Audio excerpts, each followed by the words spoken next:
Hello and welcome to the King's Forum podcast show. I have a very special guest, Sandie, who's going to talk about FND and spread some awareness. Hi, Sandie.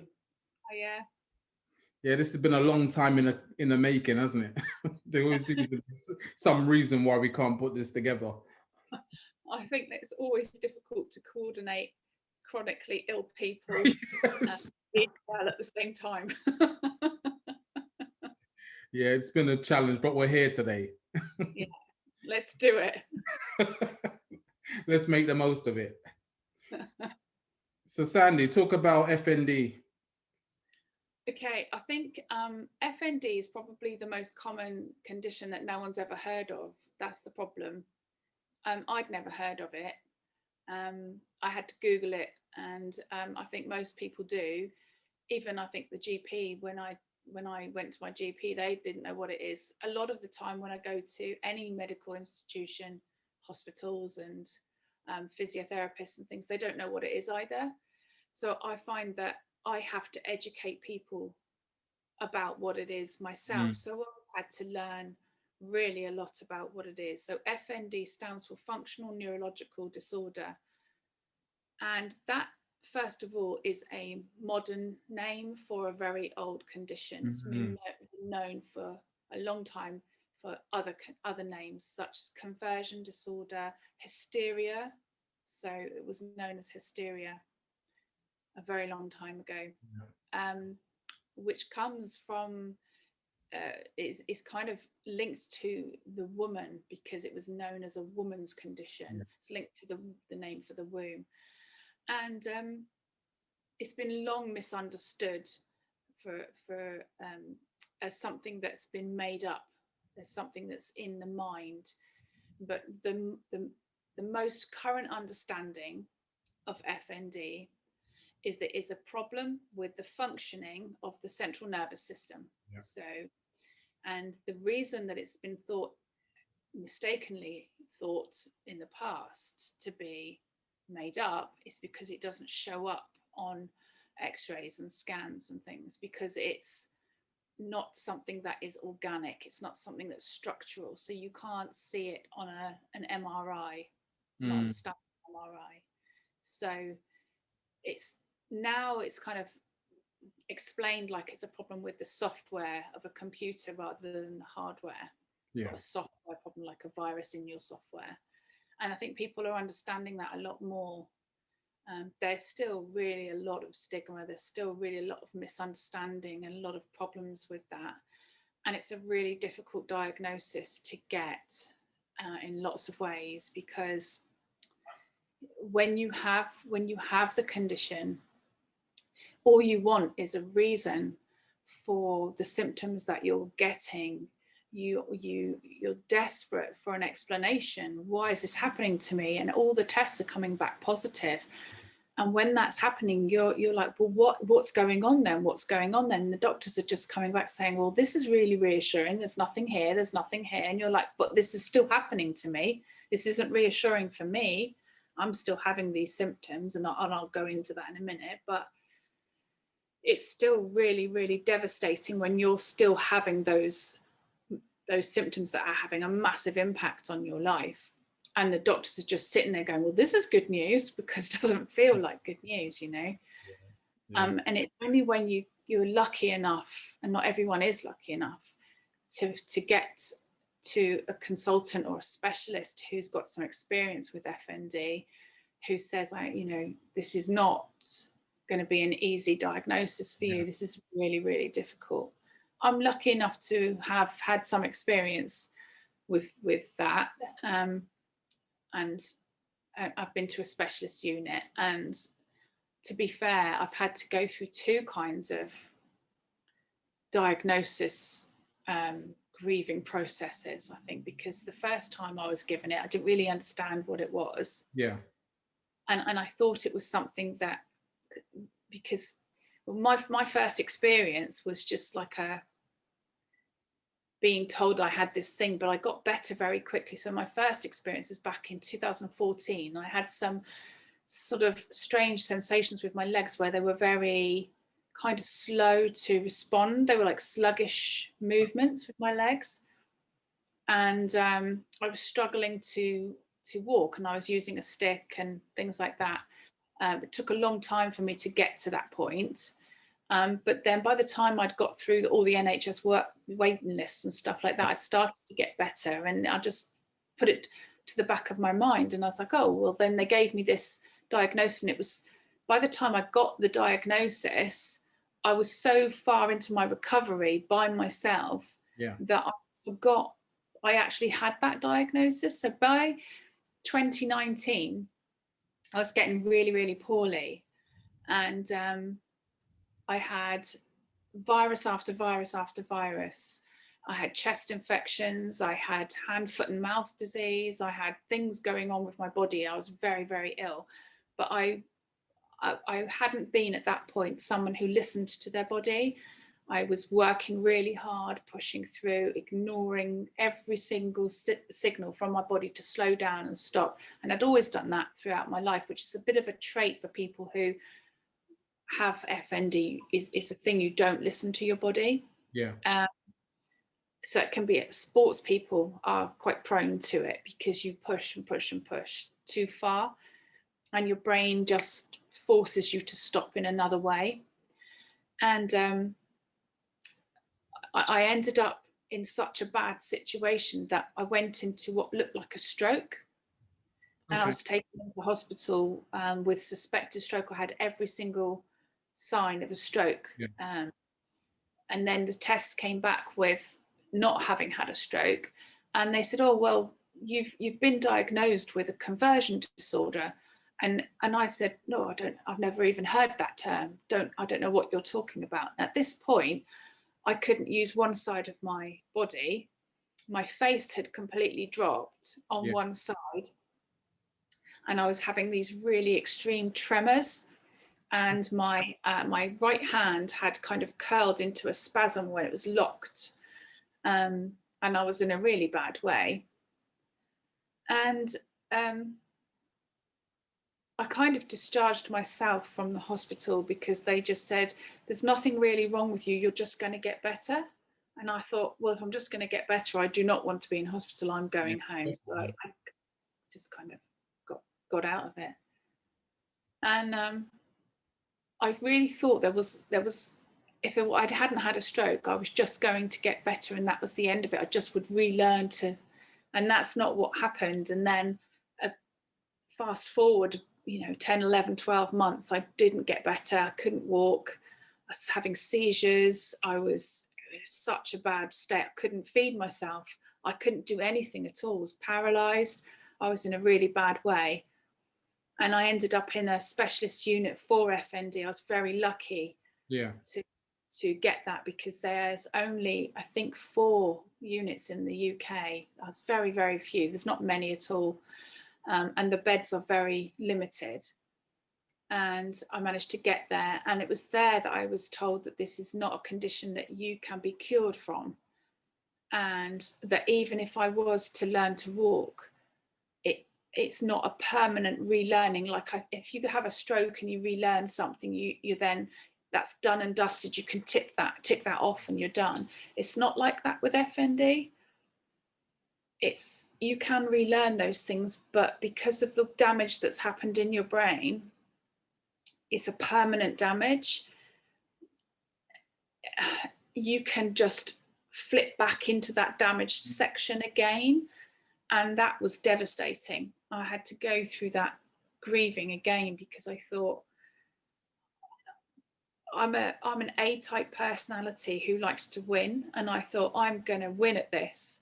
I just need to do all of these boxes and tick them and get to the summit of the mountain of winning FND, and I'll have done it. And to find out that I might have to climb that mountain over and over and over again was devastating. But I'm not in that place anymore. That was February 2020. So a long time ago now, well, relatively long time ago. And I've done a lot of soul searching and digging deep and researching. And I understand FND a lot more I understand what happens in the brain. I understand where it's come from. There's a lot we don't know about it. There's a lot more to it. Yeah. And I'm a lot more gentle with myself. So there's still hope. There's always hope. Always. Some people get stuck in situations with FND. My brain seems to have got stuck in that short circuit, but I'm not stuck in my attitude, as it were. So Sandie, your day to day, how does it affect your day to day? So my main symptom now is fatigue and my mobility. So I struggle with my legs and getting them to be able to do what I want them to do. Yeah. So I use a wheelchair. It's behind me. I don't think you can see, but I use a wheelchair, which I love. People think that using a wheelchair is a really bad thing, and they feel sorry for you if you have to use a wheelchair. When I finally got my wheelchair, especially this one, it was a wonderful moment. I cried because it represents freedom. When you struggle to do something and someone gives you a tool that makes it easier, that's a joyful moment. So FND makes my life much more difficult, and having a mobility aid that makes my life better is a brilliant thing. Fatigue is worse than having my legs not work. I'm sure you understand. Anyone with chronic illness and has fatigue in their lives, it's a joy killer. Definitely. And I've had to learn pacing. Really, never knew about pacing until last year. Never done it. It's been a real steep learning curve. I said about not listening to my body. I've had to learn to do that for the first time ever. That's a big thing. Getting there. It's really hard when you've never done it. It's like learning a foreign language. I totally agree with you, and I can connect with a lot of things you have said, and maybe not to the degree that you're dealing with it, but definitely the fatigue and changing a mindset. And if you're the person who's a doer and just wants to get on with things, and then you have to start listening to your body and then start adapting the way you function on a day-to-day and the way you go about things and approach tasks and whatever you want to do. There's a lot more thought going on about the impact that's going to have on you and the long-lasting impact. So it's kind of a boom and bust thing. If you go all guns blazing, let me get all this done, and then you're suffering for a good few days because you did that. So like you said about the pacing, it's little.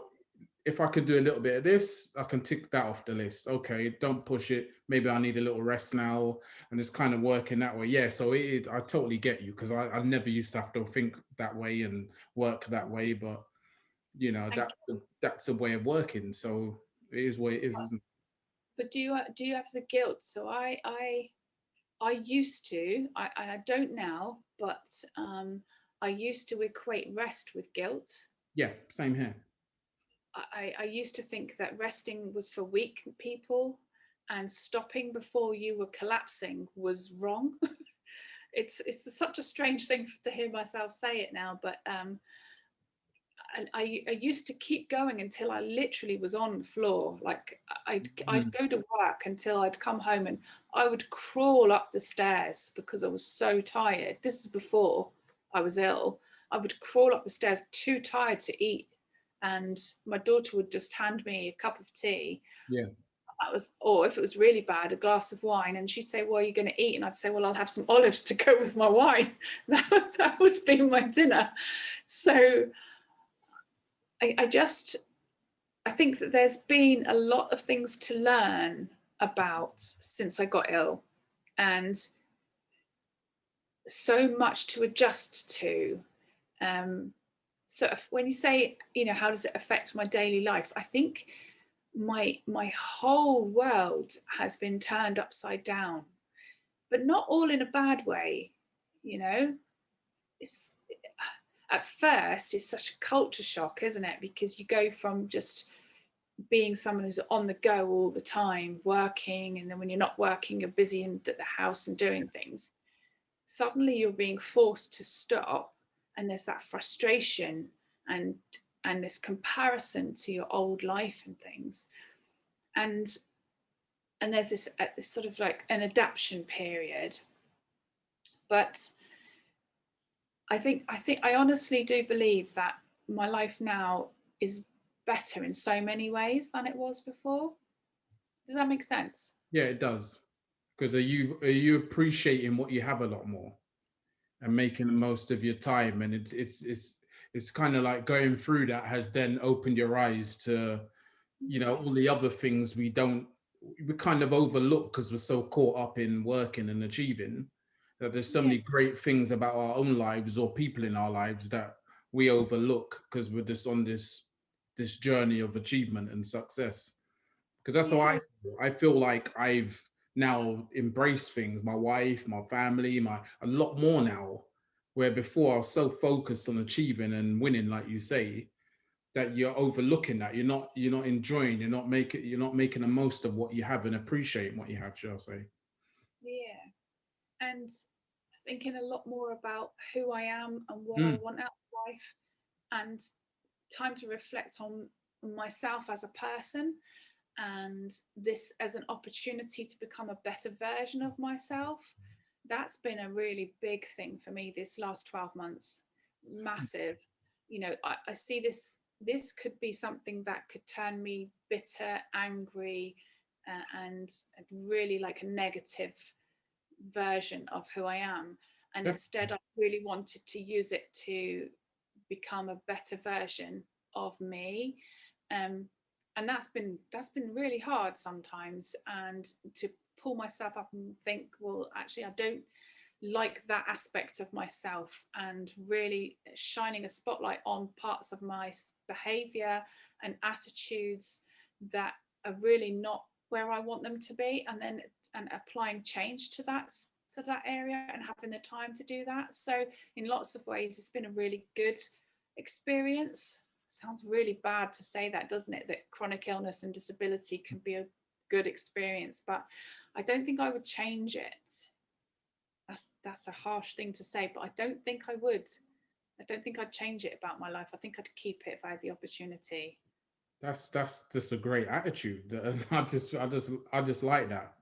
I really do. That's one of the reasons I wanted to interview you. Just your whole attitude to life and getting on with things and not dwelling on what's happened. And as you said, people can become stuck on that, and this is wrong, so that's everything. My life's over.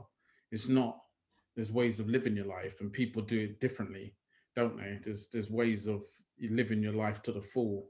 We all have our ways, things that make us happy and we enjoy in life, and focus on those. And as I said, self development and growth as a person, where before you wouldn't have been thinking about that. You'd have just been chasing this goal and winning. I've Yeah, succeeded this, my next pay rise, my next promotion, my whatever.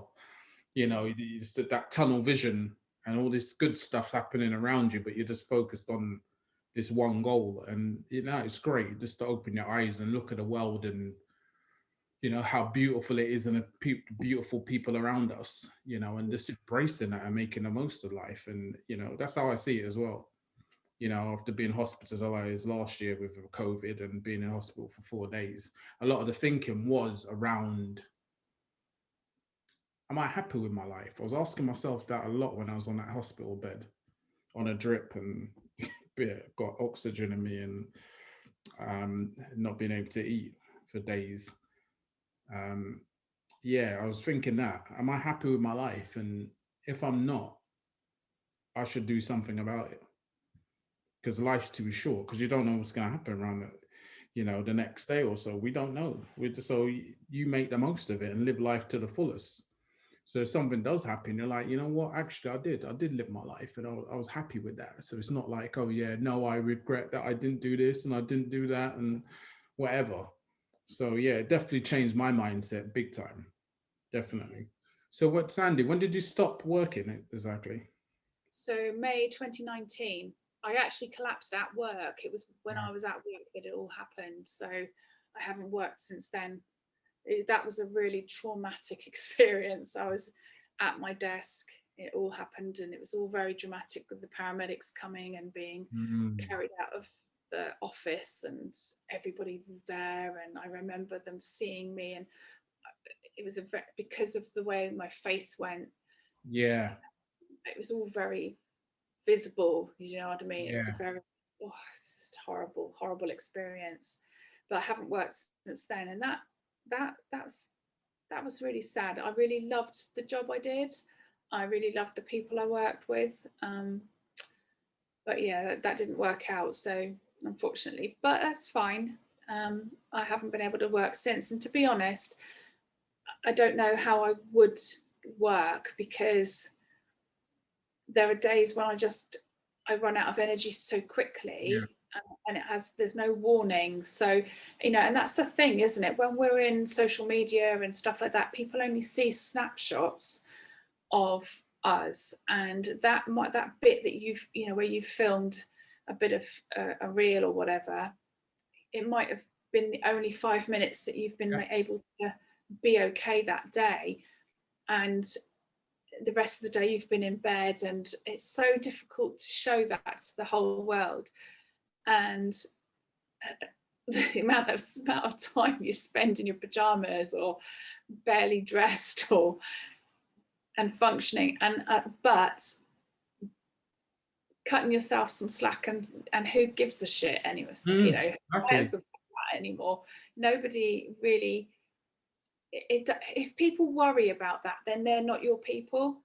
Exactly. I don't really care about that anymore. If someone worries about that stuff, then that's their problem. Life's too short, like you said, isn't it? Definitely. I totally agree with you. And social media is just fake anyway. That's why I love accounts like yours. That realism, that someone who's just authentic and real, and there's so much fake stuff on social media. Without knocking it too much, because you can use it for positives as well. So I don't want to knock it completely, but There's a there's a lot. lot of You've yeah. got Go to on. be you've got to be aware that what you're looking at might not always be the true Yeah, representation of what you think it is. Yeah. definitely. There's so many accounts like that I look at and I think, really, what filter, what. Right. So, do you ever feel guilty about how your disability affects your family and their day-to-day lives? Sometimes I do. Um, with my family, especially with my husband, because he is a very active person, and it Mm, was one of the things that we really enjoyed was being active together, going to the gym and things like that.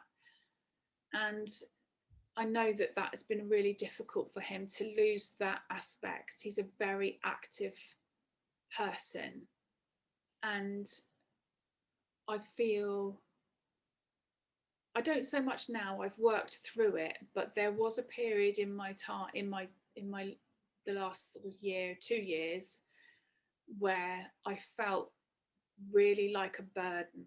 yeah. Really did. And I know that we shouldn't. I know that that's something that we shouldn't be feeling.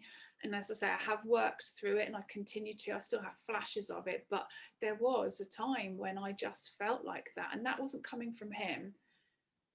Although I could see, if I'm honest, he struggled with, Mm, not that he thought I was a burden, but he struggled with the loss of his imagine. partner in those activities. Yes. Um, because at the time, neither of us could see how we could adapt our Mm, lifestyle to still do those activities. And it is harder to do those things when you're in a wheelchair or when you're disabled. It's harder to do stuff. Of course, COVID's hit, and yeah. everything's hard now. But um,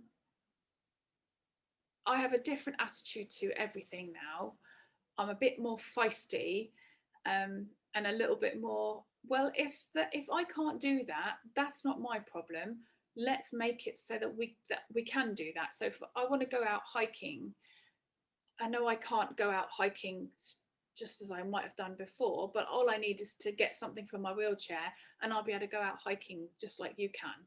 Yeah. So that's my next task. So I'm a bit more like, well, that's not me that's the problem, that's my environment that's the problem. My environment is disabling me. So my attitude is changing to that, which filters down. But there was a time when I didn't feel like that.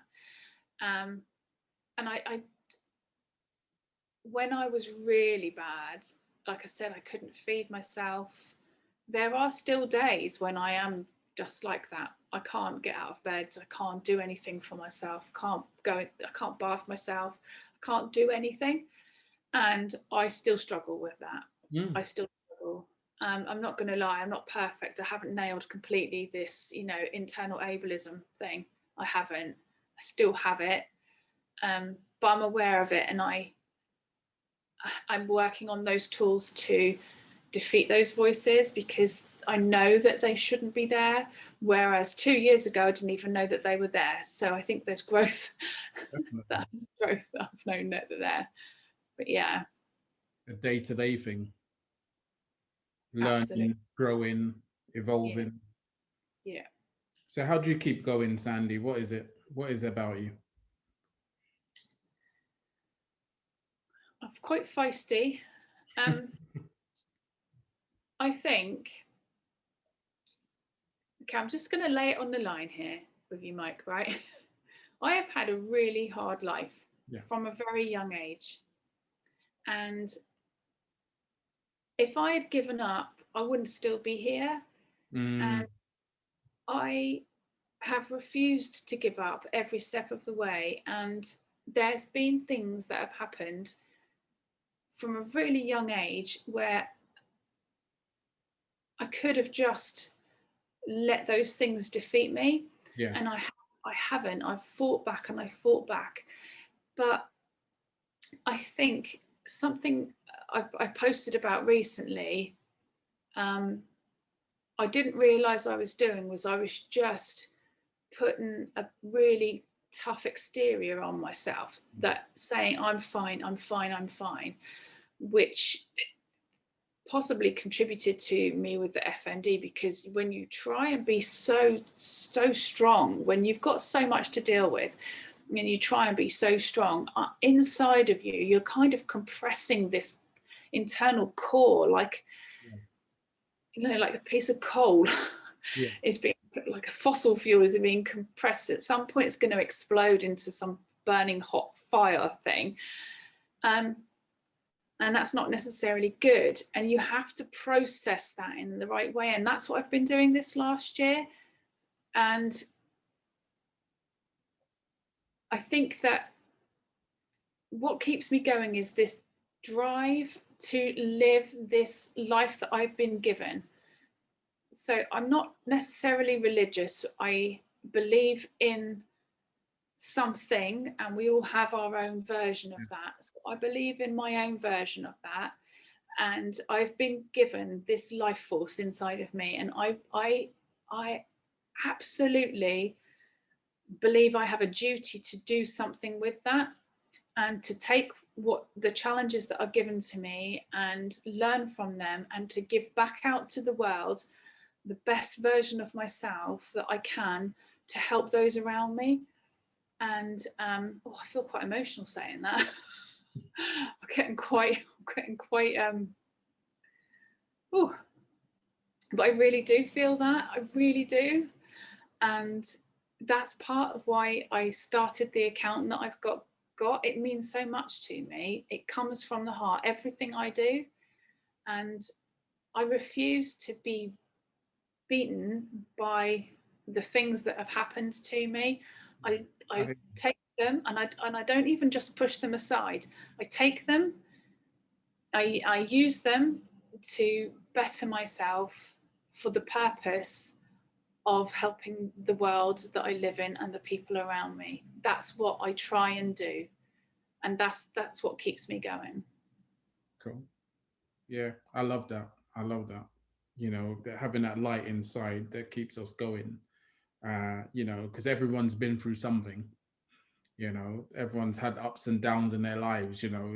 As I said, the snapshot that we see on Instagram or social media as a whole is, you don't know what this person has had to deal with or is still dealing with. They're just showing you a snapshot of their lives, and you're making your judgment from that and saying, oh, it must be perfect. They look great. They're happy.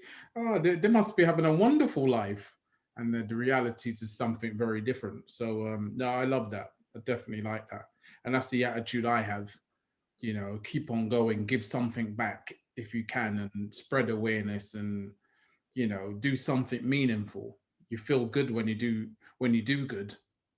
Yeah. So if you can, and that's what this platform's about. It's just a platform for people to speak their truth, to spread awareness, educate others if we can, and just give you an insight into other people's lives, real people's lives.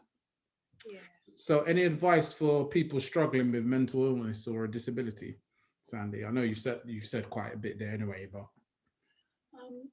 Well, with mental health, I think it's different, isn't it? There's so much stigma, and I've struggled with mental health in the of course. past. Still, I think. Do you know what? I think probably everybody struggles with their mental health. I say I struggle in the past, and I do now. I do know. I think everybody does, and I just don't think that everybody admits to it. Of course, exactly. Because we all have mental health, because we all Yeah, have physical health. We all have a mental being and a physical being. We're all one thing.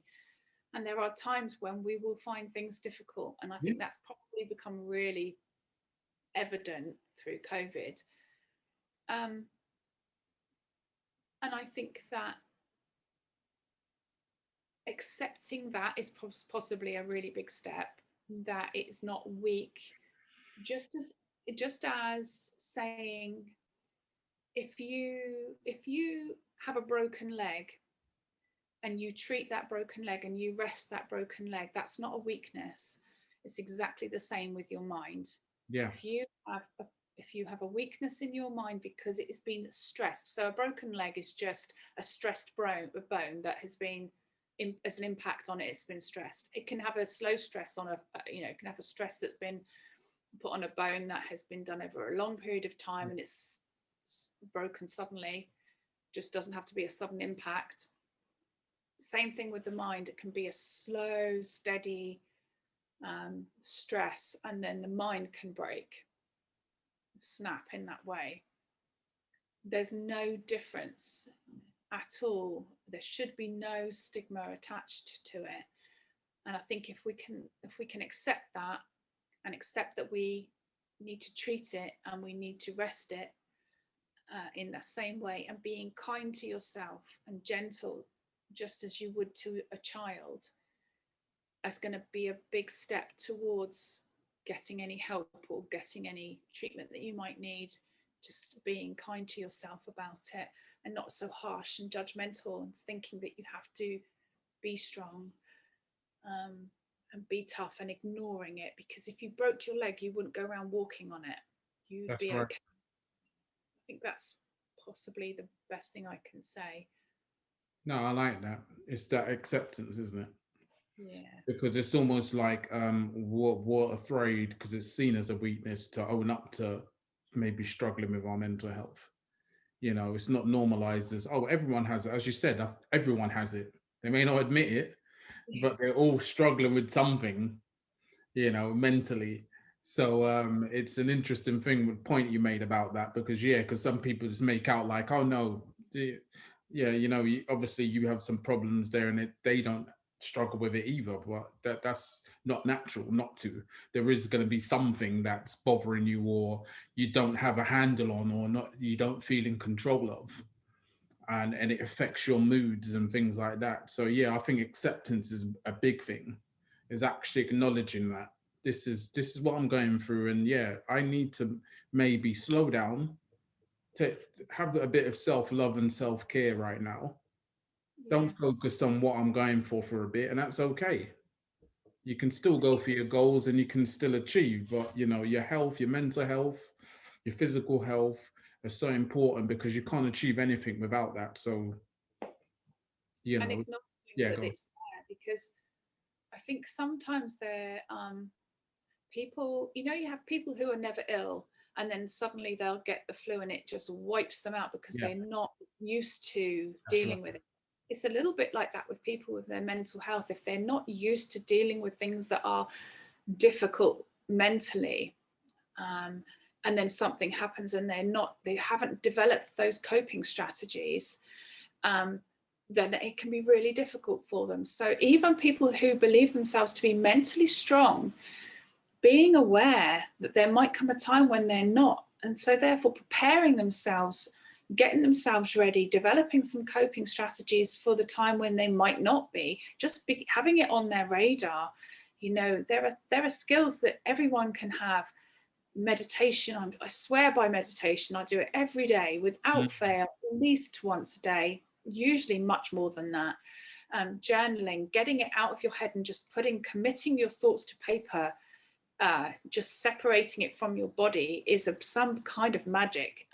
Things that you can do that just help you so that if something does go wrong and you're just lucky enough to be somebody who doesn't have stresses on their mental health, if something does happen to you, you already have those tools, you're already ready, you've already done some mind gym stuff, and you know, just it doesn't knock you off your sort of off your chair kind of thing, and you're a bit more prepared for it. Yeah, definitely. I agree. To talk more about your Search for Silver Linings account. Yeah, so I set that up when not long after I'd got ill, because I needed some outlet to just be able to discuss what I was going through. And the name was really about looking for ways to be positive, but it isn't about that toxic positivity, because I really don't believe in always finding a silver lining. I don't believe in everything's fine, pretending that everything will be rosy all the time, because we have to feel our feelings. And if I'm angry, I need to be angry. If Yeah. whatever I'm feeling. So it's really about looking and searching and finding. That's where the name came from. And then I wanted to explore my symptoms and put out there what I was going through, because I couldn't find anything about FND when I got ill. So I thought, well, I'm going to share it so that if somebody else is in my boat, they can find it. Yeah. And then more and more people were posting, so there became a community. And then I found lots more people in the chronic illness community, and it's a wonderful, wonderful place to be. And it's grown into being this place that I absolutely love. And so mostly on Instagram. I do have a Facebook presence, but I don't tend to do very much on there. It doesn't feel as welcoming, as safe to me, Facebook, as Instagram. I agree with that. There is something Really, about it, isn't it? yeah. Whereas Instagram is just my safe space. I love it. I also have a YouTube channel, which has got quite a few videos on there, but I haven't had the energy to post for months. Plus my computer's very old and doesn't edit videos very well. So I haven't been able to upload for a while, but I still would like to. I still have the channel. But that's still my dream, to continue to edit and to upload videos to there about FND, about being disabled, about life as a chronically ill disabled person. I really enjoy doing it, and people seem to get a lot out of it. Cool. I'd just like to give you a big thank you for, this great interview. Pleasure having you on there. Thanks for having me. It's been really good. Yeah, and we finally got it together. Oh dear, it's been a pleasure, Sandie. Thank you very much, and have a great day. And speak to you soon. Yeah. Yeah. Take care. Thank you so much. See you later. Thanks. Bye bye.